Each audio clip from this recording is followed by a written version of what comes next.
Hi there. I'd like to take a little time to talk about my favorite manufacturer of AR-15 and AR-10 parts, and that would be Aero Precision.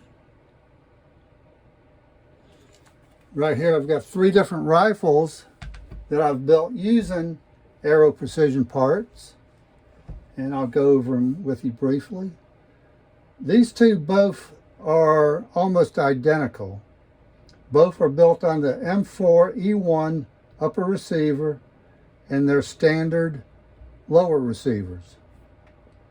And the M4E1, what makes it unique is that what you see here, that is not a barrel nut. That is part of the forging. So this is all continuous one-piece forging from here all the way back to the castle nut. So what that does, this actually supports the handguard instead of the barrel nut supporting the handguard. So the handguard supported by the upper receiver. The barrel nut on this is right here. That's the barrel nut. The barrel nut is threaded on the outside and is actually screws into this part of the forging. And what's really good about this is also the gas tube does not index or touch the barrel nut. So when you put this barrel on, if you want to torque this thing down to 47 foot-pounds, you can do it. You don't have to worry about indexing the gas tube. The gas tube runs through a little slot in this part of the forging into the upper receiver.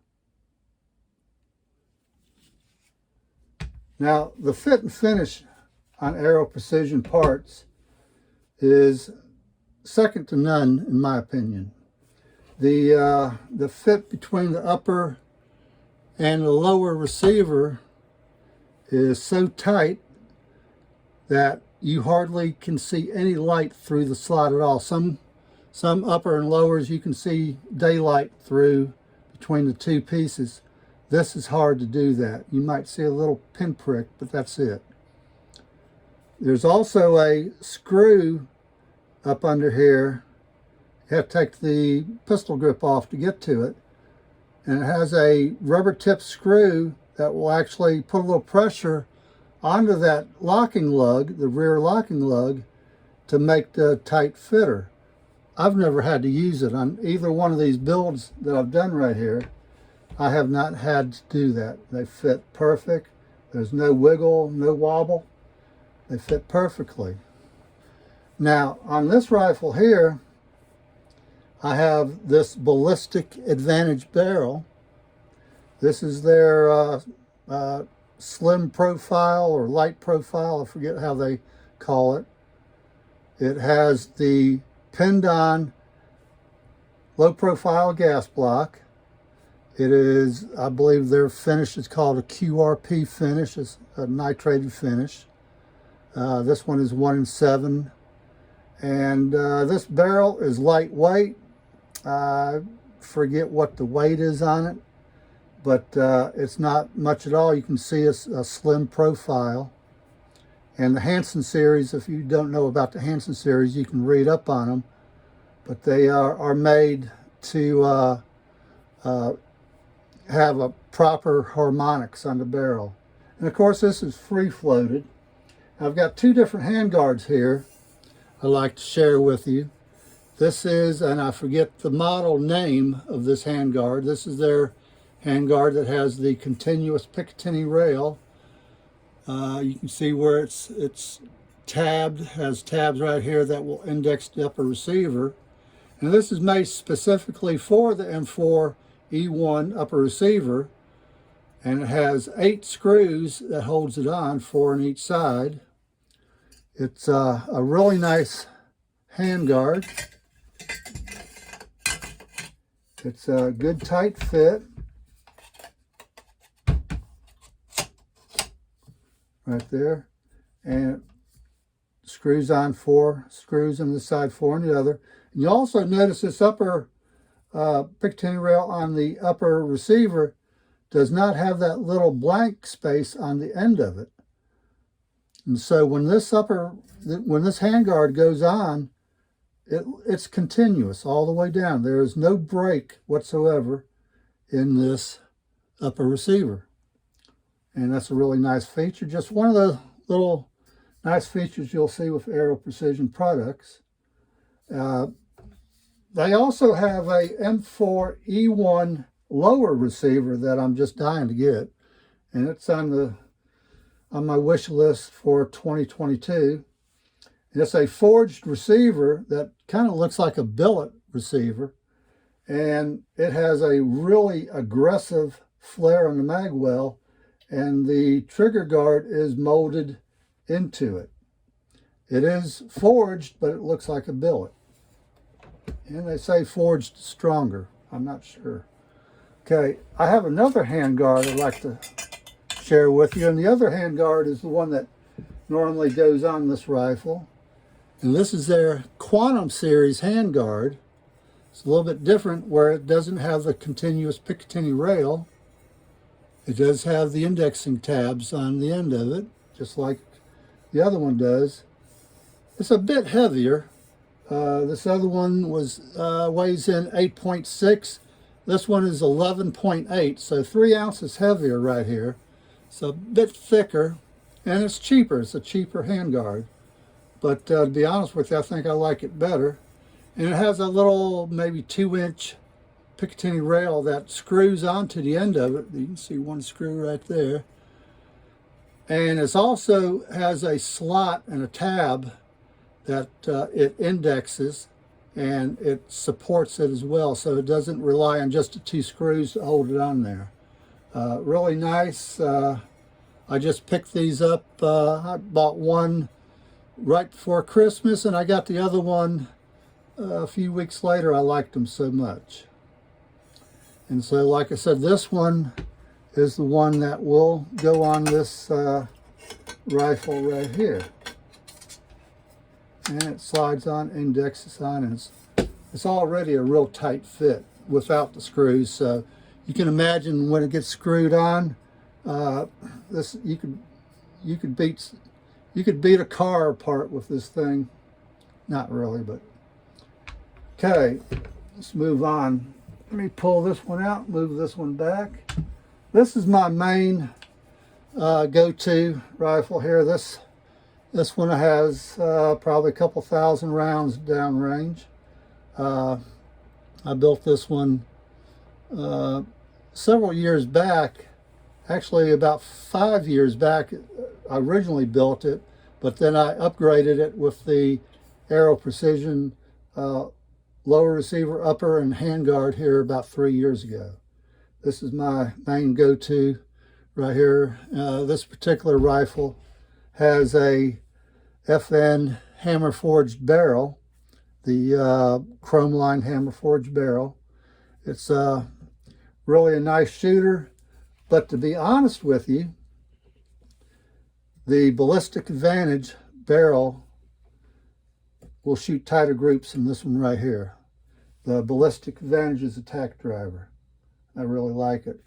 But this rifle again is built just like the other one, with the same lower, same upper. This one right here has the Aero Precision flip-up sights, front and rear. They're really nice sights. When they flip up, they lock solid. There's no wiggle side to side like you might have in some sights. The only thing that some people might not like is that they don't lock when they're in the up position. You can actually fold them down. And some people think that might be a bad thing. Actually, I think it's a good thing. If you're going through the brush, it's one less thing to get hung up in the brush. Of course, I'm too old to go to the brush anymore. But they hold zero perfectly. I've had no problems with them. They're well made. They will lock down at the bottom in the closed position. And I do have my favorite red dot sight on this one, as well as the one in the back there, the Holosun 403. For the money, you can't beat those little red dots right here. They're really nice. Now this rifle right here, and I'll pop it open real fast, is has something in it that I like a lot. I have a it's dirty because I haven't cleaned it yet. It's not the Fail Zero bolt carrier, but it's the same type finish. But this one actually has the Reliabolt in it from Sharp's Manufacturing, and you'll see that's not your common ordinary bolt right there. It's got that taper on the front of them, and I bought this 2 years ago and have had no problems with it. And they talk about that it's more reliable than a standard bolt. I guess that's yet to be determined. But it's staked really nice. Oh, actually, this is, I think this is a bolt carrier from Tom's Tactical that I bought. I forget what kind it is. But anyways, this is really nice. I like it.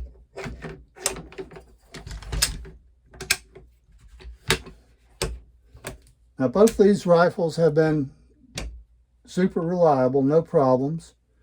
I shoot nothing but 5.56 ammo. I don't like to mix up with 223. But I find no fault with Aero Precision parts at all.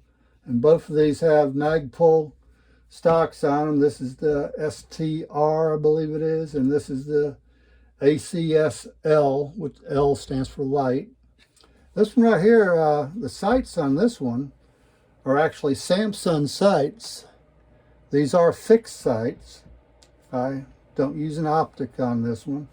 This one doesn't see daylight very much, so I haven't gotten an optic for it yet. And if I do, I'll put some fold-down sights on it. But until then, and this shoots really nice. I mean, I guess if all things considered, these would probably be more reliable than the fold-down sights, but they serve the purpose. And I actually got those at a pawn shop for about $15, so I can't complain. I looked them up in the Samsung catalog, and they were just north of $100, I believe. So I think I did good there. Let's swap these two around. This little guy right here, I call this the little guy because this one right here, my newest addition, is a 22 long rifle, a dedicated 22 long rifle. And I do have the Aero Precision Quantum handguard on this. And this one right here, I chose not to put the rail on because I don't have any folding sights or any sights, backup sights for it yet. And this does have the 403, the Holosun 403 red dot sight as well. Now this one right here is the CMMG bolt. It started off as a conversion bolt, which had the chamber adapter on it. You know, I bought it, and originally it had a 223 or 5.56 barrel on it, but the accuracy wasn't quite there. So I went ahead and converted it. I bought the barrel from Right to Bear Arms. This is their pencil profile barrel. Weighs in at 23.3 ounces. And I had to convert the bolt, I had to convert the collar on the bolt carrier group to accept the dedicated barrel. This is a lot of fun. This is more fun than a barrel of monkeys.